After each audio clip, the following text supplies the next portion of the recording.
ya hemos visto adolescencia, ahora pasamos a la adultez, ¿sí? Incluso muchos clasifican a la etapa de la adultez en varias subetapas. Adultez, por ejemplo, primaria, secundaria o inicial, tardía, intermedia, adulto joven, adulto maduro, adulto mayor. Vieron que hay varias clasificaciones.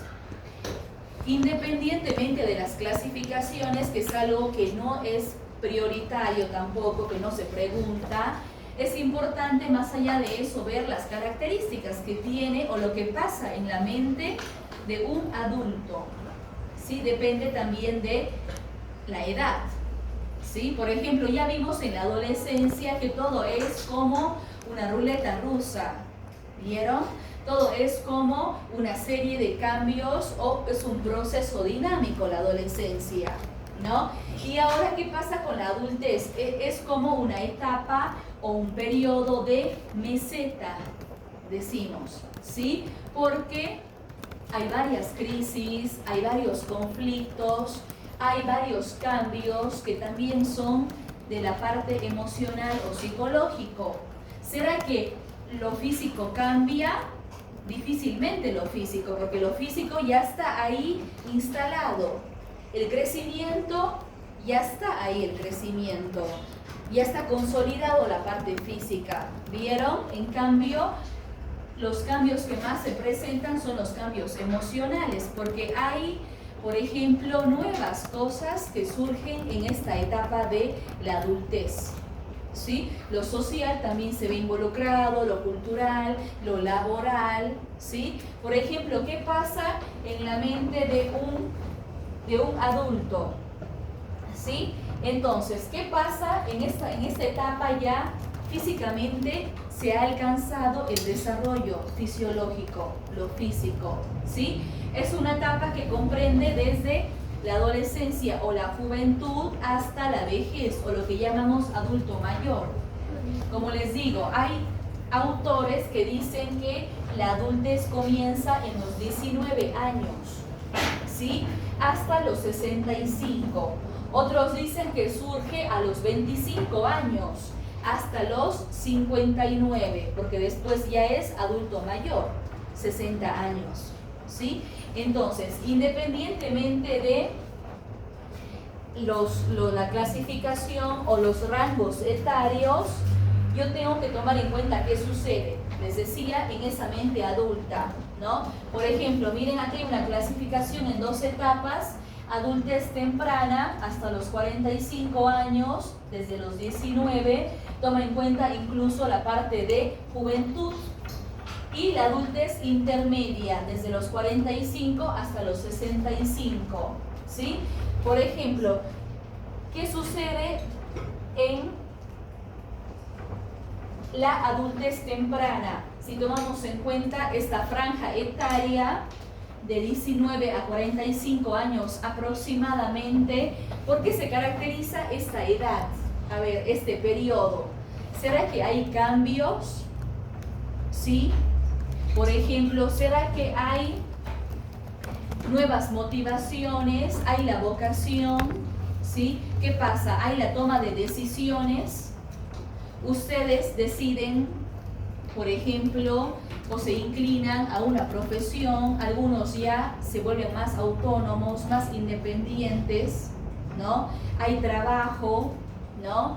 Tienen que tomar decisiones de su futuro. ¿Qué quiero hacer? Estudiar, trabajar, viajar, ¿a qué me quiero dedicar? ¿No? Entonces, se caracteriza porque principalmente hay esa toma de decisiones. ¿Qué quiero hacer con mi vida? ¿No? ¿Qué camino voy a seguir? ¿Qué puedo, qué no puedo? ¿No? Entonces, la parte de la vocación, ¿a qué me quiero dedicar? ¿No? En la parte biológica o física sabemos que en esta edad ya el ser humano, el individuo, alcanza su máxima plenitud, podríamos decir, de salud física, porque todos los órganos están desarrollados. No hay más crecimiento ya en la adultez, ¿no? En la parte física. Incluso biológicamente se caracteriza este periodo porque hay más energía, más vigor, ¿no? Los adultos, ¿no? Jóvenes quieren hacer muchas cosas, incluso muchas cosas a la vez, varias actividades. Hay mayor energía, mayor fuerza, mayor resistencia física. Sus reflejos, los reflejos son más rápidos, ¿no? El sistema inmunológico de defensa está más fortalecido, ¿no? Los sentidos, la parte motora, muchas veces igual está en su máxima expresión. La capacidad reproductora igual está en su máximo nivel, ¿no? Ovulación y todo lo que es sexualidad, ¿sí? La estatura promedio tenemos en el varón 1,80 y en la mujer de 1,60 promedio, ¿no? Eso es variable. Entonces, físicamente hay varios factores que se consolidan, ¿no? Entonces, en la parte emocional o psicológica, incluso el adulto joven sigue experimentando, explorando algunas cosas, algunas emociones. ¿Qué predomina o qué tendría que predominar en este momento? Lo que les puse aquí, la intimidad.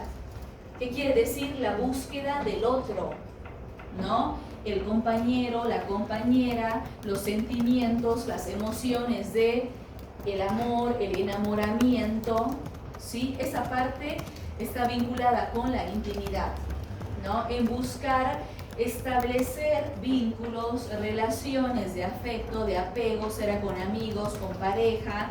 Esto no significa, por ejemplo, un compromiso o ya un matrimonio, pero muchas veces ya el adulto joven piensa tal vez consolidar también una relación, estabilizar una relación, más aún si ahí tiene su tiempo, ¿sí? Entonces es algo que naturalmente lo esperamos y tiene que suceder ya en esta etapa, ¿sí? Establecer lazos de intimidad, ¿sí? Es lo normal.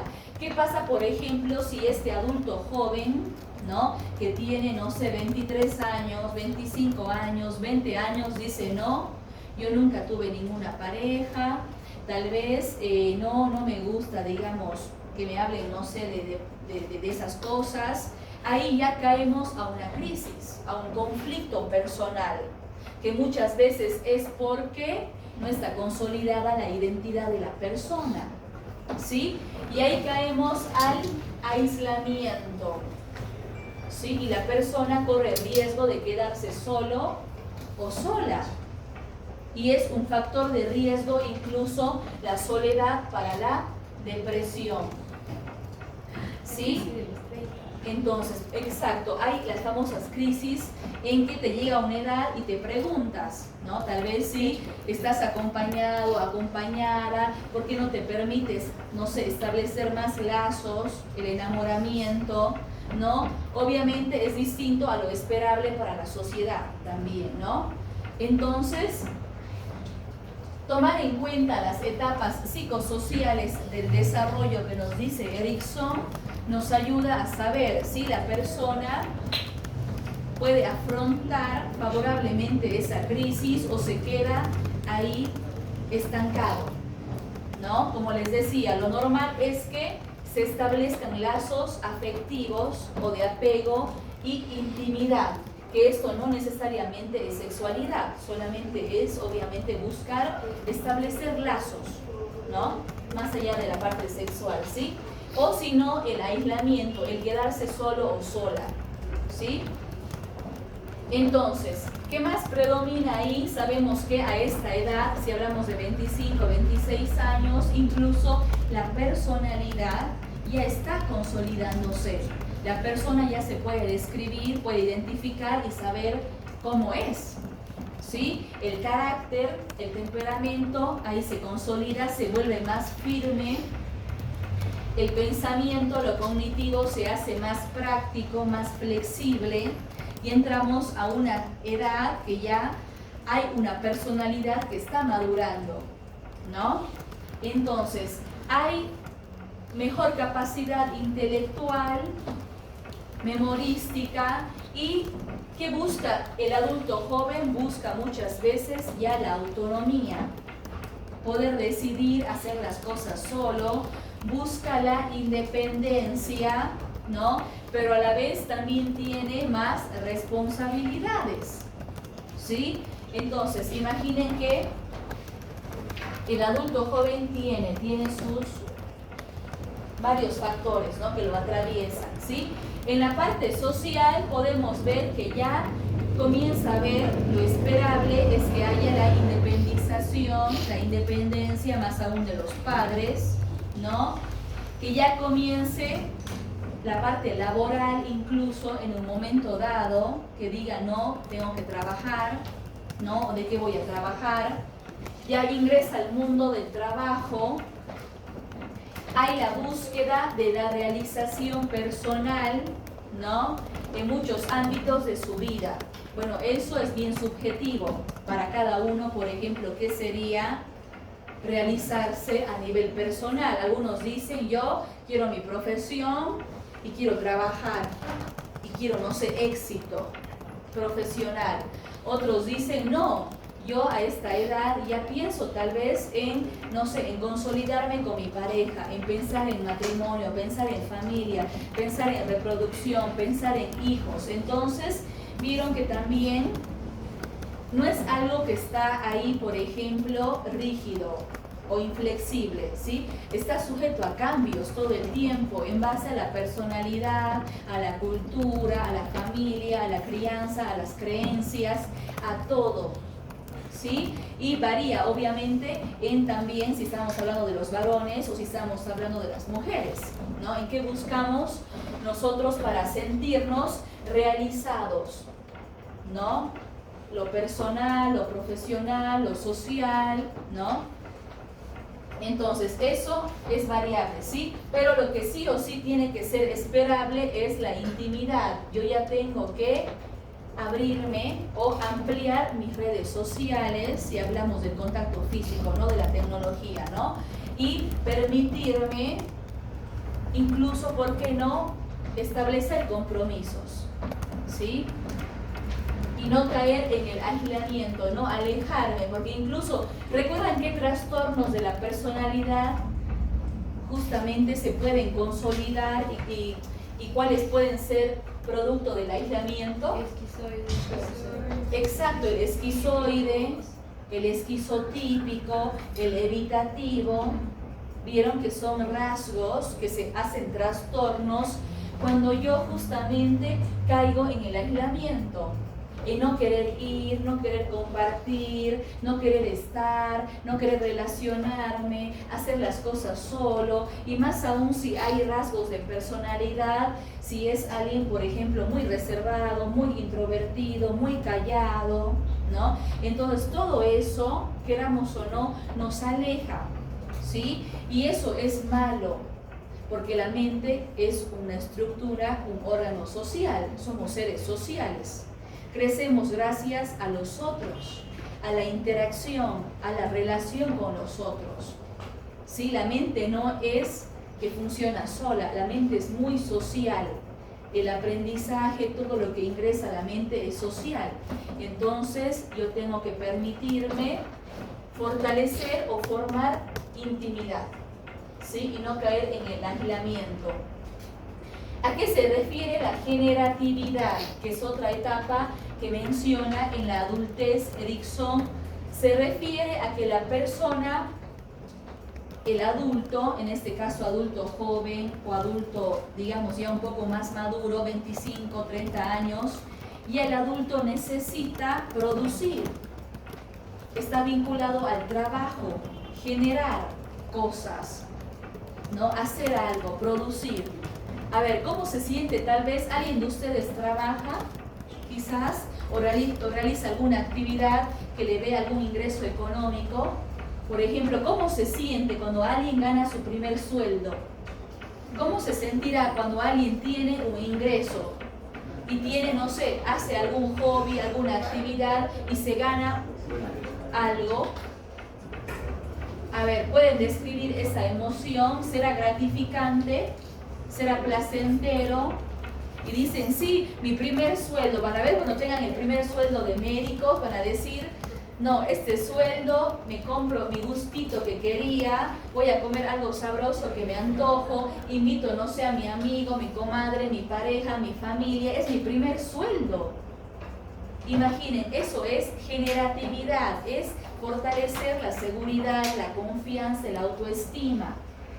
Sí, decir, es mi primer sueldo, digamos, de médico, con más razón, de la profesión que me he formado. Entonces, imaginen, eso igual es algo importante a nivel psicológico, porque fortalece lo que es el autoestima y me motiva a seguir trabajando y a decir, sí, no sé, amo la medicina, tal vez algunos van a amar hacer las guardias, van a decir, no, yo voy a hacer guardias, bien salga de medicina general, que es donde más encuentro trabajo, en las guardias, los turnos de noche y más aún viernes, sábado, domingo, hacer las guardias. ¿No? Me van a decir seguramente venga a la guardia de viernes, a la guardia de sábado, a la guardia de domingo, donde generalmente los más grandes no quieren, ¿no? Esos días, o porque son muy movidos o porque están con la familia, pasa eso, ¿sí?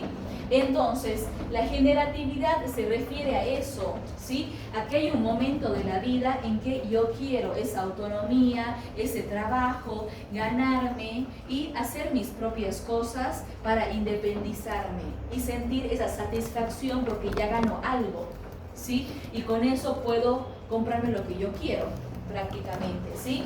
¿Qué pasa si esta fase no se da, si hay la crisis, hay el conflicto, se cae en el estancamiento? ¿Y qué pasa? ¿Alguna vez escucharon a alguien, no sé, que tiene 30, 35 años y que les dice, no, yo nunca trabajé, no, yo no sé qué es ganar unos bolivianos, yo no sé qué es ganar un primer sueldo, o yo no consigo trabajo, pero quiero trabajar? ¿Cómo es eso? Hay gente que dice, no, yo solamente quiero trabajar de mi profesión. Si no consigo trabajo en mi profesión no quiero. Y no se atreven a hacer otras cosas también. Porque vieron que también hay mucha competencia en el mercado, en el medio, ¿sí? No todos trabajan de su profesión, ¿no? Hay gente que está haciendo miles de otras cosas que no son de su profesión, porque no hay trabajo también, ¿sí? Entonces, ¿qué pasa si yo me cierro a esa idea de que yo solo trabajo de mi profesión? Puedo caer también en el estancamiento, porque puedo llegar a los 40 años y todavía no trabajar de mi profesión, ¿sí? Entonces, ¿qué tengo que permitirme? Adaptarme, flexibilizar y cambiar y generar de otra forma, tal vez trabajo, tal vez dinero, ¿sí? Porque obviamente es una necesidad también. Entonces, vean que aquí tenemos conflictos que son emocionales y conflictos psicosociales de acuerdo a lo que nos dice Erikson, ¿sí? Entonces, ¿qué necesito yo saber en la adultez? ¿Qué significa esto? ¿Qué significa intimidad, aislamiento, generatividad o estancamiento? ¿Sí? Obvio que aquí les voy a marcar qué es lo que tendría que haber, ¿no? Intimidad y generatividad y no aislamiento y no estancamiento, porque aislamiento con estancamiento me pueden predisponer a trastornos de personalidad o a otras alteraciones como la depresión, ¿sí? El estrés y otras condiciones ya de salud mental, ¿no? Entonces, ¿qué pasa? Hay la búsqueda de esta realización que es personal, que es profesional y demás, ¿no? De 45 a 60 años se va a la etapa de adultez intermedia, ¿sí? ¿Qué pasará en esta franja etaria? Ahí obviamente la energía disminuye. Nosotros sabemos por fisiología que hay un momento que todas las funciones fisiológicas se comienzan a deteriorar.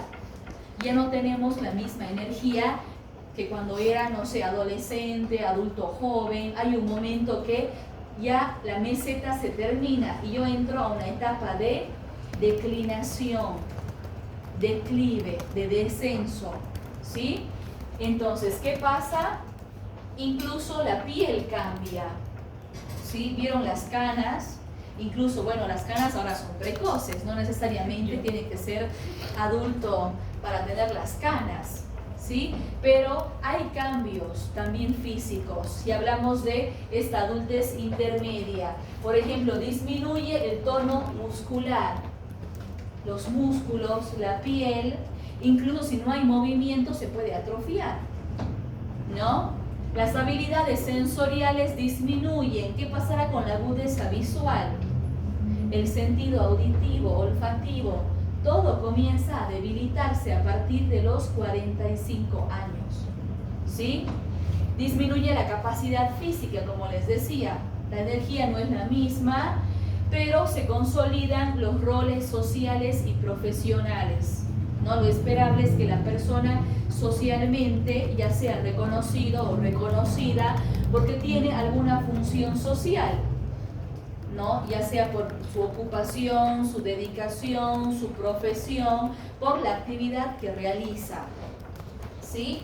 Entonces, se dan esos cambios. En lo físico, como les decía, aparecen las canas, es normal, arrugas, piel seca, disminuye la fuerza muscular, se va acumulando más tejido graso en algunos sectores del cuerpo y disminuye la producción de hormonas, ¿no? Y sabemos que eso altera. Si tenemos hormonas disminuidas, ¿qué pasa? Hay cambio de humor, cambio de ánimo, ahí se altera el ciclo del sueño, ¿no? La reproducción igual se ve alterada. A ver, es distinto que una mujer, no sé, tenga su primer hijo, obviamente antes de los 40 años o antes de los 30 años a después, porque ustedes saben que con la edad aumenta el riesgo incluso de alteraciones del tubo neural, todo lo congénito, ¿no? Tiene mayor riesgo. Entonces, incluso imaginen, las mujeres es un gran tema en pensar en la maternidad, ¿no? En no esperar o no postergarse demasiado, ¿sí? Por la calidad de los óvulos, no tanto por la cantidad, sino por la calidad, ¿sí? ¿Qué más sucede? A ver, el pensamiento sabemos que ya ha madurado, hay mayor capacidad de reflexión, ¿no? De análisis, de crítica, se pueden resolver más fácilmente los problemas, ¿no? Ya en este momento el adulto ya tiene más regulación emocional, ya se conoce a sí mismo, ¿no? Se puede controlar, podemos decir, ¿no? Entonces ya la parte cognitiva, la parte emocional ya está regulada, ¿sí?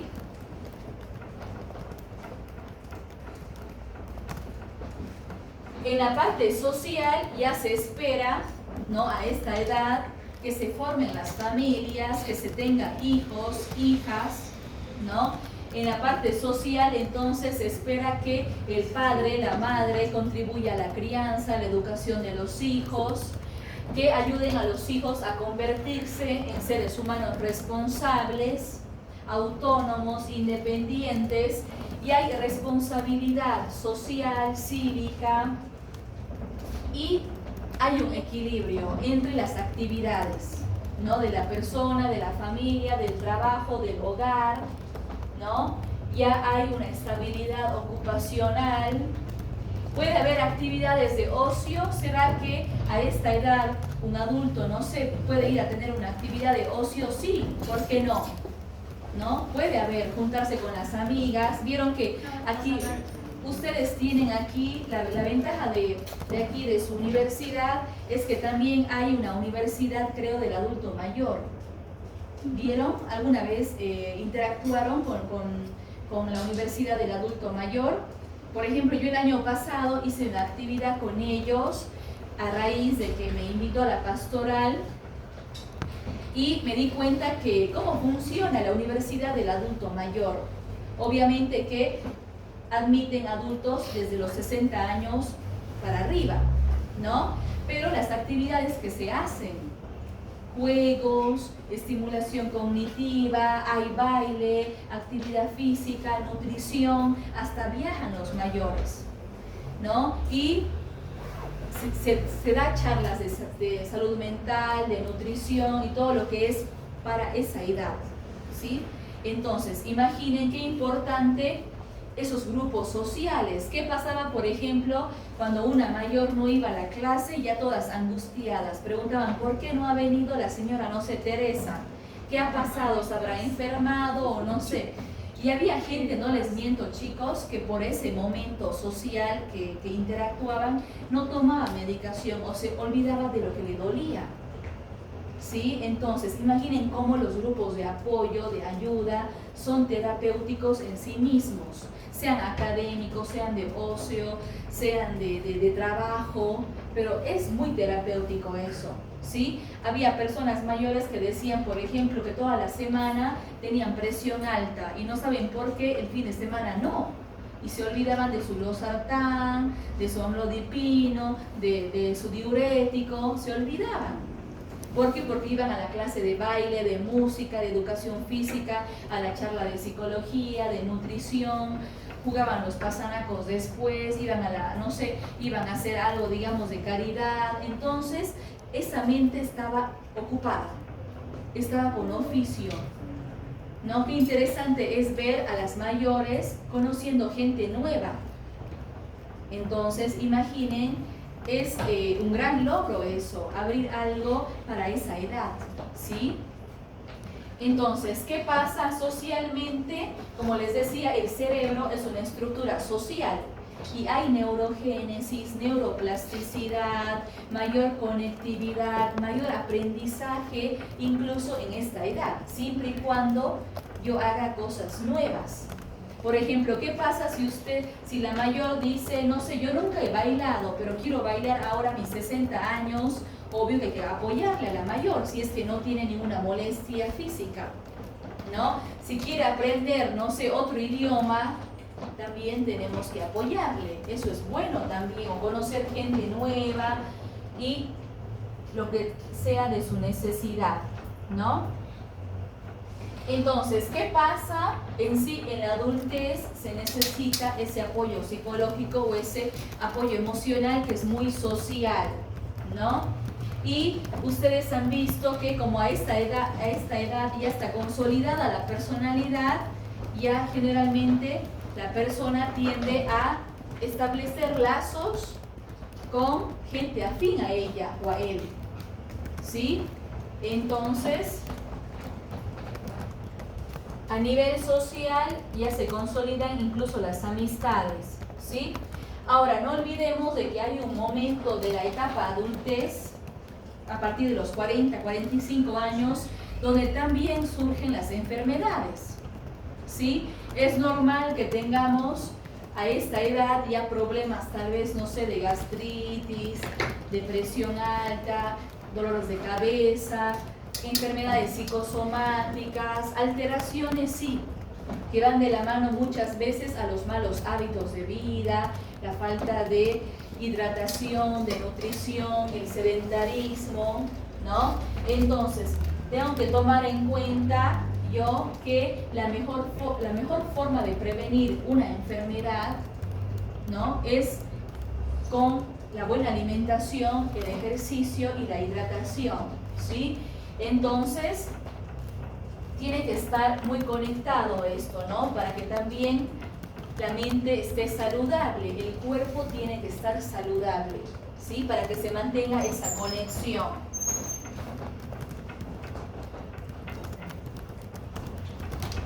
Entonces, aquí hay como unos puntos de esta etapa. Hay mayor toma de decisiones, sí, porque no se olviden que no solamente surge la parte laboral, sino la parte de establecer los lazos, resolución de problemas. Yo me enfrento a un montón de problemas, ¿sí? Y ustedes van a ver que los primeros meses o años que tengan de trabajo, de laburo como médicos, todo el tiempo van a tener que tomar decisiones y ver cómo resolverlas, ¿sí?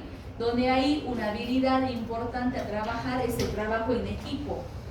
Sí, que yo pueda tal vez, no sé, derivar al patólogo, a un colega, ¿sí? Y que me ayude a armar el diagnóstico, ¿sí? Porque pocas veces los diagnósticos lo hace una sola persona. Generalmente los diagnósticos son ahora interdisciplinarios, ¿sí?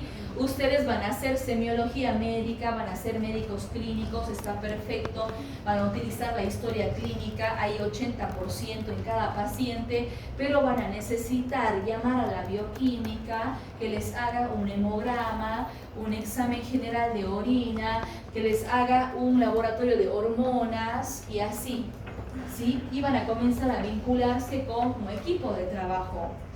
Incluso van a decir seguramente, vayan a tal laboratorio, es el laboratorio de confianza, ¿no? O que me avisa a cualquier hora, en la madrugada vayan a emergencias a tal lugar. Entonces, la resolución de problemas va del trabajo en equipo, ¿sí? Adaptarse también a los nuevos cambios. ¿Qué pasa si ahí en plena adultez, no sé, hay en el peor de los casos, surge una enfermedad adquirida o un accidente y la persona tal vez queda con alguna alteración motora, sensorial? Ahí es una crisis también eso, porque la persona no puede volver a caminar, no puede volver a hacer su vida normal. Imaginen cómo es una gran crisis. Vieron como el muchacho que todavía sigue en terapia intensiva con coma inducido por la meningitis y tiene 23 años. Ahí imaginen, ya el pronóstico ya es reservado, por no decir malo. Entonces no va a poder desarrollarse naturalmente ese joven, ¿sí? Y el sentido de vida o el propósito de vida, ¿alguien sabe a qué se refiere con el sentido de vida? ¿Alguna vez escucharon o les dijeron, a ver, cuál es tu sentido de vida o tu propósito de vida en esta vida? Es el gran quizás que vive así. Es la razón por la que vos sientes que vive. Ya, la razón de vida, dice por ahí su compañera. Bien, ¿alguna vez, no sé, les hicieron esa interrogante o se auto preguntaron, se auto reflexionaron sobre esto? ¿Cuál es su propósito o su sentido de vida, su razón de vida? Yo creo que sí, ¿no? Siempre hay, en cada década hay como crisis, ¿no? En qué hice, qué hago, qué voy a hacer, qué quiero. Y también pienso en cuál es mi razón de vida, qué quiero hacer con mi vida, ¿sí? Es importante, ¿consideran que es importante tener un sentido de vida? Sí. ¿Qué pasa con las personas que no tienen un propósito en esta vida? Pueden tener depresión, tendencia suicida. Exacto, se vincula con depresión, con ideas de muerte, de suicidio, ¿sí? El peor escenario, chicos, en la consulta es que la persona nos diga eso, que nos diga, mire, doctor, doctora, yo no sé por qué estoy aquí, yo no sé por qué vivo, no tengo ninguna razón, no quiero estar en esta vida. Imaginen, eso prácticamente ya es una herramienta para nosotros muy importante, nos podemos agarrar un montón, ¿no? Es un recurso del paciente si tiene el propósito de vida, pero cuando ya pierde las ganas de vivir y siente que no puede hacer nada, que no es nada y no tiene ningún sentido de vida, ahí sí es una alarma, una alerta por depresión y por muerte, ¿sí?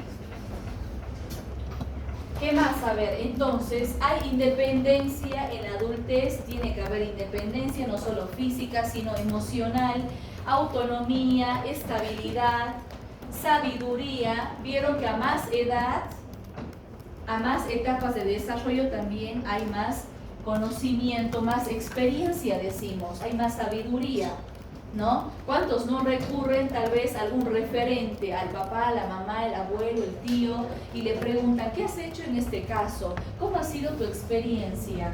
¿Qué puedo hacer? A ver, ¿quiénes en algún momento no han buscado algún consejo?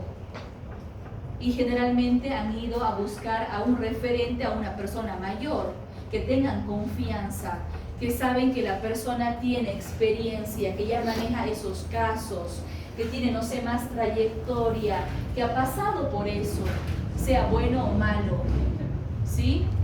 Entonces, eso también es importante que uno tenga a quien recurrir, ¿sí? Que tenga uno ese referente, ¿no? Que tenga redes de apoyo. Las redes de apoyo, ¿no? Incluso este referente muchas veces nos ayuda a conciliar los conflictos y decimos, a ver, me he peleado con tal persona. ¿Y qué nos dice, no sé, un papá, una mamá, un abuelo? No, tranquilo, no es para tanto. Ya se va a arreglar, hay que esperar, ¿no? Hay que tener paciencia, tolerar. Entonces, todo eso es considerado como áreas de la sabiduría, ¿no? Los valores se consolidan, las responsabilidades, habrá más responsabilidades a medida que yo tengo, digamos, más áreas abiertas, sí. Si alguien, por ejemplo, no sé, tiene 2 trabajos, estudia, tiene familia, hijos, no sé, hay gente que, por ejemplo, que yo sé que estudia, trabaja a la vez, tal vez tiene hijos, tal vez mantiene a los padres. Entonces, imaginen cómo hay un momento que los roles incluso se invierten y los hijos terminan ayudando económicamente y físicamente a los padres, ¿no? Y los padres dicen eso, ¿no? Que en algún momento los padres también van a perder su capacidad física, intelectual, y quienes van a estar ahí, lo esperable, lo ideal es que los hijos estén ahí para ayudarlos, y más al final de vida, ¿no? Entonces, sabemos que a mayor edad, menor fuerza, menor resistencia, menor energía, ¿no? Y los compromisos se consolidan y también los logros. Ahora, ¿a qué se refiere con reloj social? ¿Será que en nuestra cultura nosotros estamos atravesados por este famoso reloj social?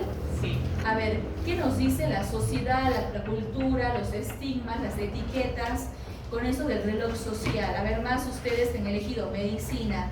¿Qué escuchan? ¿Qué les dicen? No sé. Familia. Exacto, eso es algo que nos digan, ¿no? Que escuchemos, que nos digan que no, nunca vas a tener familia, cuántos años vas a estudiar, más si es medicina, ¿es verdad?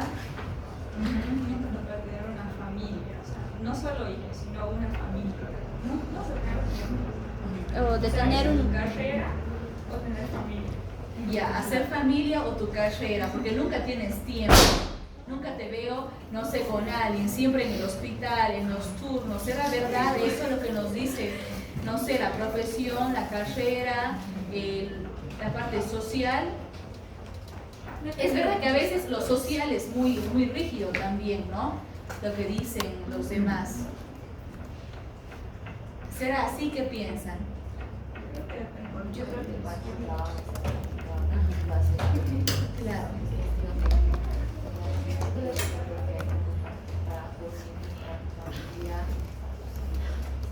Claro, depende mucho de la planificación, de la organización. Las También. más son juzgadas en este tema son las mujeres. Busco la mamá. ¿Sos mamá o disfrutas de tu profesión? Claro, es verdad, pero las más postergadas somos las mujeres, y más con la medicina, eso es verdad, ¿no? Porque imaginen, generalmente, por ejemplo, si ustedes van al hospital, hay un montón de residentes que son mamás, pero que dejan, obviamente, a una niñera, a las abuelas, o sea, a sus mamás, dejan a cuidadores a sus hijos, y no los ven crecer a sus hijos, para nada. No, obviamente porque se siguen formando, pues siguen trabajando y no pueden, y están en la casa solamente horas, o ni eso. Abramos la puerta, chicos, está creo que más cerrado, vamos a estar la puerta cerrada. Si alguien, Vladimir, venimos a abrir la puerta, porfa. Con su compañera, gracias. Ya, entonces imaginen lo que decía su compañera, es muy cierto, depende. O sea, todo trabajo, es verdad, es sacrificado y depende de mi dedicación, mi expectativa, requiere tiempo o no, ¿sí? Obviamente, todo el tiempo en nuestra toma de decisiones vamos a tener que priorizar también algunas cosas, porque el día tiene 24 horas, ¿cuántas tenemos que dormir? Idealmente 6, 8 horas, ¿cuántas nos quedan? Entonces también muchas veces nos va a tocar elegir, priorizar, escoger, ¿no? Pero nos tenemos que adaptar, tenemos que planificar, tenemos que afrontar la realidad, ¿sí? Entonces es algo que va muy de la mano de esta etapa, en lo que ustedes dicen, ¿qué hago? ¿Será que me animo a casarme? ¿Será que me animo a vivir nomás? ¿Será que me animo a tener hijos? ¿Será que me animo a ser madre soltera, padres solteros? Vieron que ahora está de moda todo eso incluso las adopciones están muy de moda. Hay mujeres que dicen, no, yo por más que estoy en etapa fértil o que tengo pareja, no, yo no quiero directamente adoptar. O sea, ya tienen decisiones instaladas y tomadas y las ejecutan, ¿no? Entonces, todo eso es variable, ¿sí? Según Levinson es un médico, filósofo, incluso psicólogo. Él dice que para ingresar plenamente a la adultez se deben dominar 4 aspectos fundamentales, ¿sí? Número 1, es importante lo que decíamos, el sentido de vida, el proyecto de vida, el propósito. ¿Cuál es la razón de ser de la persona? ¿Por quién vive? ¿Por qué vive? ¿Cuál es su propósito? Por ejemplo, ustedes, su propósito en común, bueno, si están aquí es porque querrán aprobar o comprender o conocer la psicología médica en sí. Quien no tiene interés y no tiene motivación ni propósito no viene a las clases, no estudia para el examen, ¿no? Y etcétera. Y obviamente quieren, su propósito en común es ser médicos, ¿sí? Eso ya queda claro, ¿no? Lo que es colectivo en este caso. Punto 2, encontrar un mentor. Qué importante encontrar un referente, que no necesariamente tiene que ser la familia. Porque algunos dicen, no, yo no quiero ser más bien como papá, ni como mamá, ni como abuelos, ni como tíos, no. No quiero nada de eso, no quiero nada de lo convencional. Y buscan otro referente, que igual es válido, ¿sí? ¿Qué quiere decir? Una figura tal vez, no sé, con quién orientarnos, con quién supervisarnos, a quién seguir, se podría decir, ¿sí? Hacer una carrera, ¿no? También, vieron que la gran mayoría de adultos se sienten realizados cuando logran hacer una carrera o una profesión. Hay muchos casos de depresión, de frustración, que justamente se da por eso, porque son jóvenes que no logran terminar una carrera o no pudieron hacer la carrera que quisieron, ¿no? O por cuestiones económicas, algo pasó, tuvieron que trabajar, era escoger trabajo, estudio, y no pudieron estudiar y así, ¿sí? Y establecer la intimidad, volvemos a la intimidad, ¿no? En establecer las redes de apoyo, los apegos, ¿sí? Entonces, todo el tiempo estamos viviendo estas crisis, estas etapas en todo sentido, en toda área, donde continuamente me tengo que plantear nuevos objetivos, ¿sí? Lo que me va a dar prácticamente éxito es eso, plantearme y replantearme y reformularme los objetivos y mantener un buen estado de vida, ¿sí? Un estado de salud adecuado. Entonces, vean que esos aspectos son importantes, ¿no?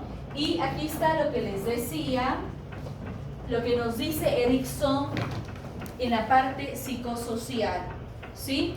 Por ejemplo, depende de la edad, ya hemos visto la infancia, hemos visto la adolescencia y ahora, si hablamos de la juventud, es el adulto joven, ¿no? Aquel que tiene 20 años. ¿Qué pasa, por ejemplo? ¿Cuál es la mayor virtud que se puede consolidar en esta etapa? Es el amor, ¿sí? Que parte del amor a uno mismo, lo que es autoestima, ¿sí? Entonces, ¿qué conflicto tengo en la adultez?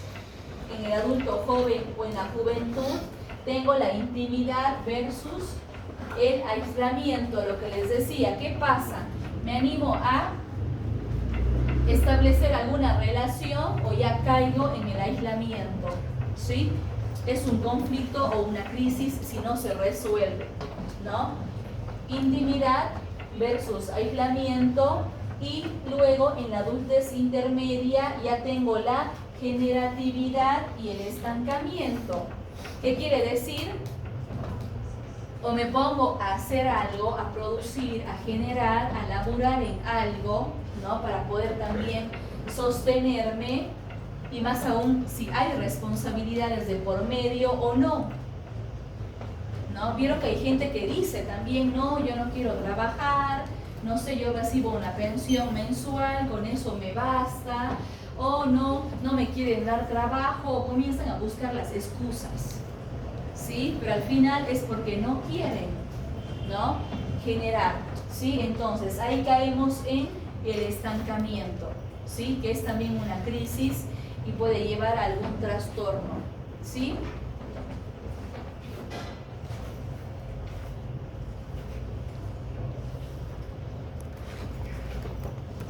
Ya, hay otro autor que nos habla de las labores del desarrollo para esta etapa de la adultez, más aún la adultez temprana, desde los 20 años, 19, 20 años.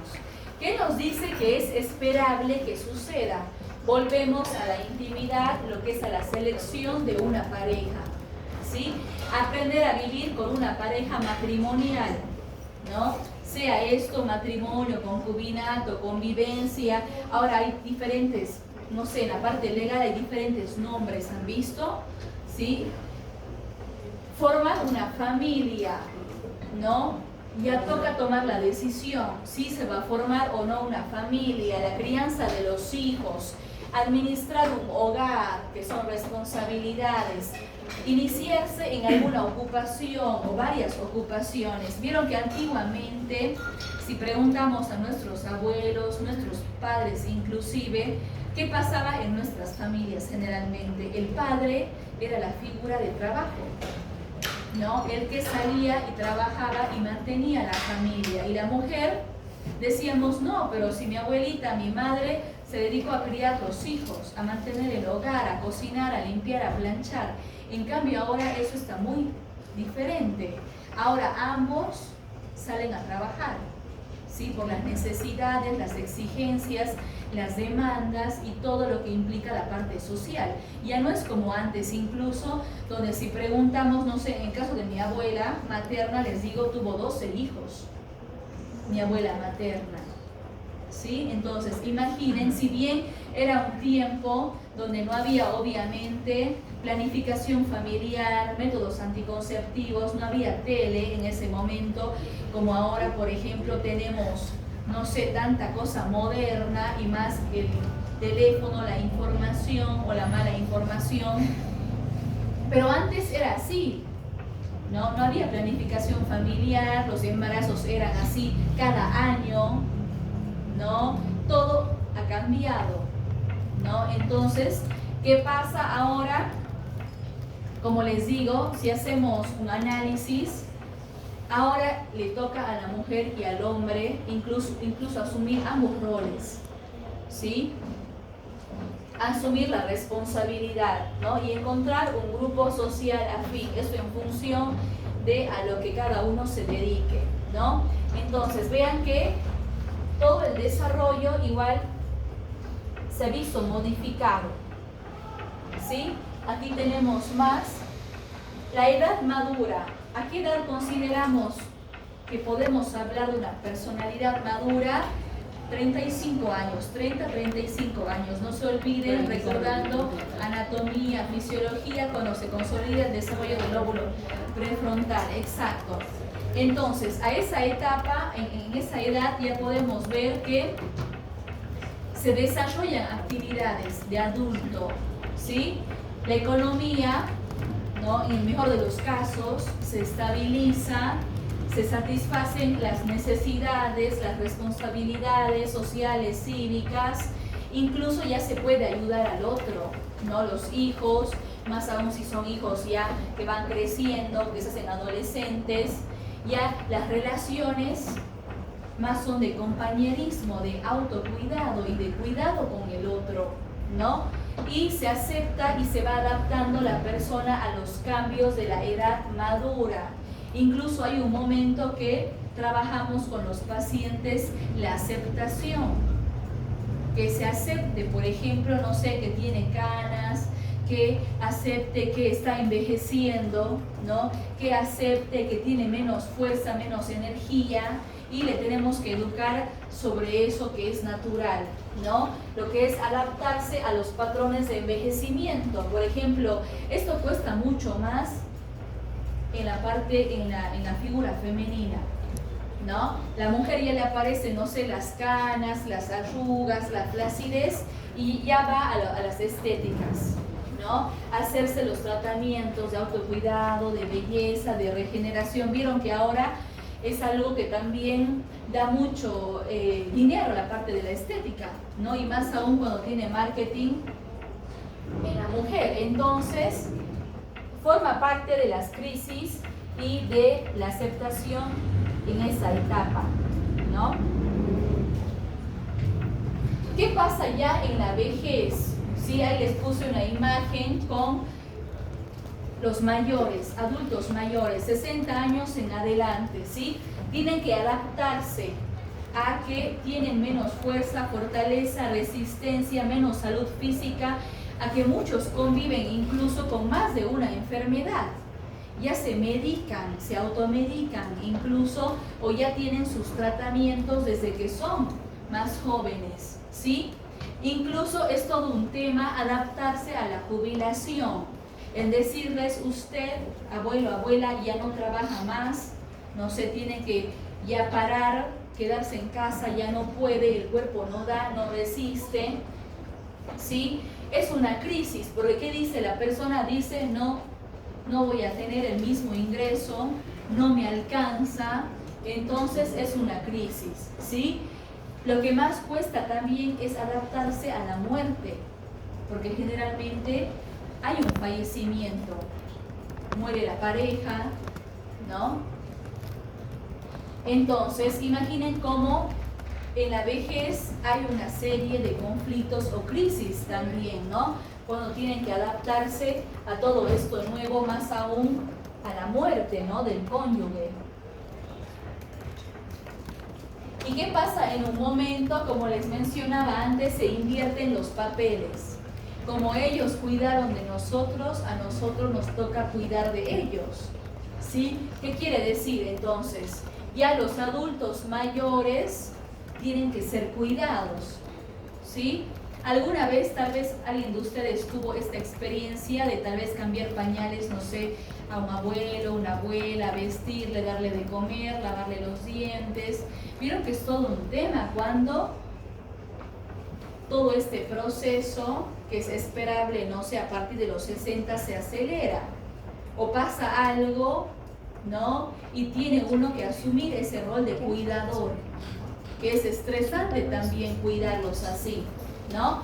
Se invierten los papeles del ciclo de la vida, ¿sí? ¿Y qué pasa? Hay hijos, por ejemplo, que directamente, no sé, los anotan o los registran en el asilo, buscan un geriátrico, buscan un cuidador, una cuidadora, enfermero, enfermera, porque no es fácil cuidar a los padres y hacer eso, ¿no? Y más aún si hay alguna conflictiva entre hermanos. Vieron que hay hermanos que dicen, no, yo no voy a ir a dormir hoy, no sé, con el papá o con la mamá.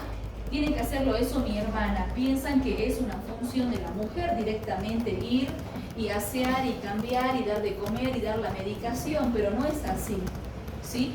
Y muchas crisis o problemas de hermanos son por eso, y que los varones, yo les digo, no quieren, digamos, asumir tareas con los padres. Dicen, no, yo pago, prefiero pagar, no sé, a una cuidadora o una enfermera todo el día, ¿no? Pero yo no puedo ir a estar cuidando, ir lavando los dientes al papá, cambiando el pañal, haciendo la sesión, no sé, o llevándole al médico. Es un gran tema, como a veces planificamos las tareas o los roles donde es algo que no es equitativo y genera conflicto en la familia, en los hijos. Y los que más sufren, ¿quiénes serán? Los padres, porque se dan cuenta, ¿no?, cuando sucede esto, ¿sí? ¿Y qué pasa con los abuelos o las abuelas, con los adultos mayores? Más si tienen a los nietos. ¿Será que disfrutan de sus nietos? Yo creo que sí. Es una etapa que es muy gratificante para ellos, ¿no? Imaginen qué importante esa figura también en la familia. ¿Por qué? Porque no solamente nos expresan su sabiduría, sus valores, sino también porque gracias a la experiencia de ellos se puede dar una continuidad a la familia, ¿no? Por las experiencias, las historias, las creencias, las tradiciones que muchas veces vienen de parte de ellos, de los abuelos, ¿sí? Entonces hay un rol importante, más allá de que va declinando su vida, aportan también estas figuras a la familia, ¿no? Y lo último, el síndrome del nido vacío. ¿Alguien escuchó alguna vez de cuál es el síndrome del nido vacío en esta etapa? ¿Es el mismo que el síndrome de la Edad Media? No. ¿No es cuando no tienen hijos y se quedan solos? Exacto, es cuando los mayores se quedan solos.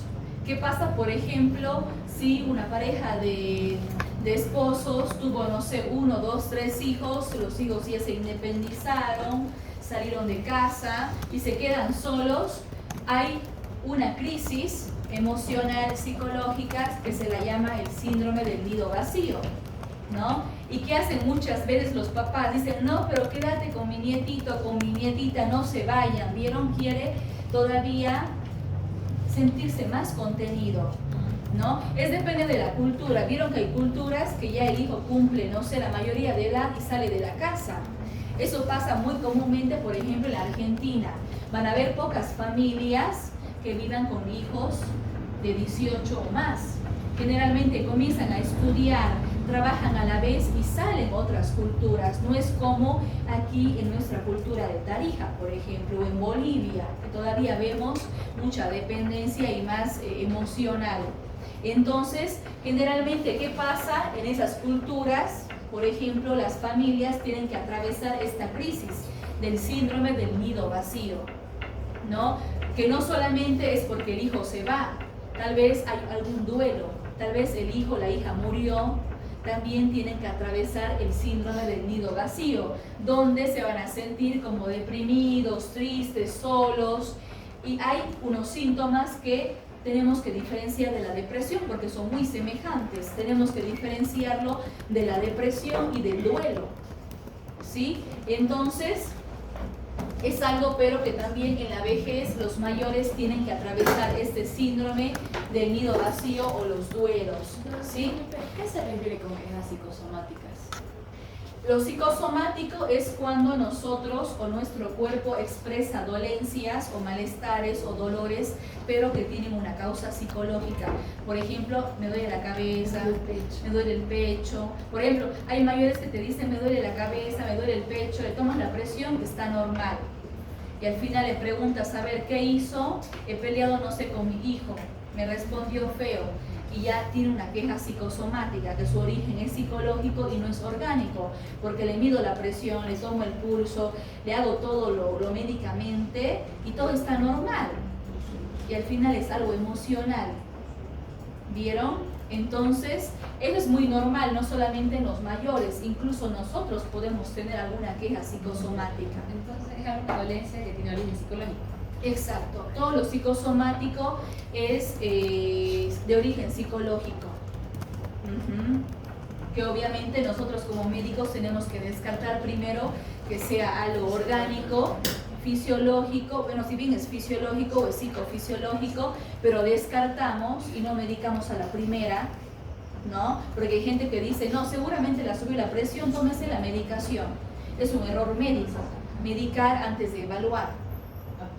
Tenemos que evaluar, no por ahí la persona necesita, no sé, terapia, psicología, psiquiatría, antes de comenzar a ya medicar, ¿sí? Entonces, las quejas son de ese tipo, psicosomáticas, ¿no? Cuando el origen es psicológico, pero se expresa de cualquier forma psicofisiológica, ¿no? Como si hubiera una alteración que también puede haber, ¿no? Doctora, Ya. ¿cómo lo podemos diferenciar de la depresión y el duelo? ¿O qué puntos hay que tomar en cuenta para diferenciarlos? Por ejemplo, ¿cómo diferenciamos depresión y duelo? En base al tiempo es un buen parámetro, ¿sí? Por ejemplo, un duelo, si se muere, no sé, una mascota, un amigo, un padre, un hijo, alguien, hay un duelo que es normal, que si yo lloro, grito, pateo, no sé, es normal. Pero ¿qué pasa si pasaron 2 años de la muerte y yo sigo llorando, yo sigo, no sé, gritando, yo sigo aislado? Ahí ya yo puedo pensar en que ese duelo pasó de ser un duelo normal a un duelo patológico y se hizo una depresión. Sí, porque la persona no supera la pérdida y sigue sin trabajo, aislado, llorando, solo, y evalúa y tiene muchos síntomas de todo tipo. Sí, cuando veamos duelo, ahí vamos a ver justamente esa parte de cómo hacer un diagnóstico diferencial, pero vamos a ver algo general nada más, ¿sí? Para que aprendamos a diferenciar el duelo normal de patológico en base a sus etapas, que son los tiempos, ¿sí? Ya, entonces chicos, ¿alguna pregunta? Hasta aquí ya hemos acabado psicología del desarrollo, ¿sí? Lo que vamos a ver luego es, lo que yo quiero ver es límbico, que está asociado con emociones, ¿sí? Seguramente límbico igual vieron algo en fisiología, pero para hablar de emociones hay que recordar algo de sistema límbico y las estructuras que lo acompañan. ¿Vieron algo ya en fisio de límbico? Y luego podemos pasar a ver algo de duelo también ahí, que hay contenidos que están ahí cerca, ¿sí?